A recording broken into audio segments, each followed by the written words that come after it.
श्री रामचंद्र जी द्वारा कौए को वरदान देना। एक दिन जब श्री रामचंद्र जी बहुत मनुष्यों से घिरे हुए अपनी सभा में बैठे हुए थे, तब अंगूर की लताओं में बैठे हुए कौए पर उनकी दृष्टि पड़ती है। तो प्रभु श्री रामचंद्र जी ने देखा कौवा एक आँख से दोनों आँखों का कार्य कर रहा है।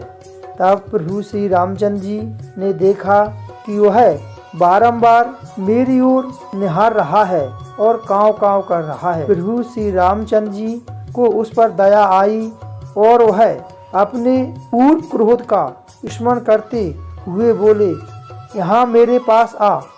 यह सुनकर कौवा उस अंगूर की लता से उड़कर श्री रामचंद्र जी के आगे जब बैठ गया और वह देखकर जोर जोर से बोलने लगा। राम ने कौवे से कहा, तू अपने नेत्र के अतिरिक्त और जो कुछ वर मांगना चाहे वह वर मुझसे मांग ले।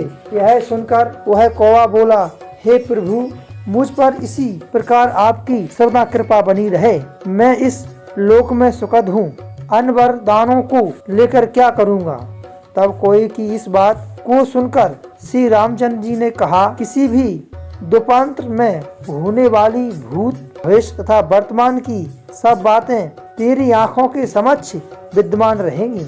मेरे वरदान से तुझे सब कुछ ज्ञात होगा। यात्रा में मनुष्य सर्वदा तुम्हारा सगुन देखकर तू जब तक बैठा रहेगा तब तक दक्ष की पार्थिव का कार्य स्थिर होगा। तू चलता रहेगा तो उसका कार्य शीघ्र पूर्ण होगा। इस प्रकार से लोग तेरा सगुन देखेंगे। ग्राम प्रवेश अथवा गृह प्रवेश के समय तू जिसकी दाहिनी ओर से निकल जाएगा उसके लिए मंगलकार सगुन होगा।